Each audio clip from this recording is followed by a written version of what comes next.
Ang Pangulong nagsulong noon ng pagsasaligal ng weteng, nangunguna na raw ngayon sa pagsugpo ng iligal na sugal.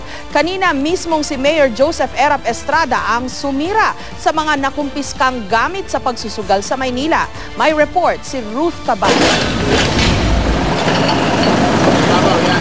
Si Manila Mayor Joseph Estrada pa mismo ang nagmando sa backhoe operator kung paano sirain ang mga nakumpiskang gamit sa video karera, fruit game at iba pang sugal. Yung ibang gamit, minaso pa ni Mayor Erap. Ang mga barya galing sa mga makina idodonate daw sa Hospicio de San Jose. Minsang sinulong ng dating Pangulo ang legalisasyon ng weteng. Nadawit din siya noon sa iligal na sugal na weteng na nauwi pa sa impeachment trial. At kalaunay pagtatapos ng kanyang termino sa palasyo. Pero sa ngayon, wala na raw siyang magagawa kundi sugpuin ito at ang iba pang uri ng iligal na sugal. The law is the law. You know how harsh is the law. It's still the law. And we have to follow that.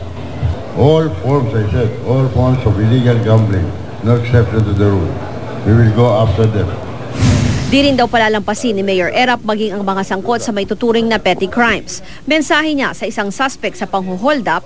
Yung mga kamukha niyo walang lugar dito sa Maynila. Tandaan niyo yan. Kaya maswerte kayo, buhay pa kayo. Kasi ayaw kong pumayag ng sa salvage.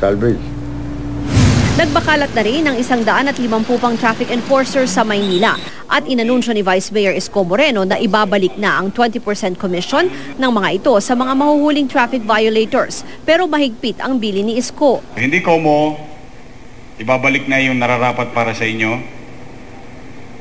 manghuhuli kayo ng walang may kasalanan.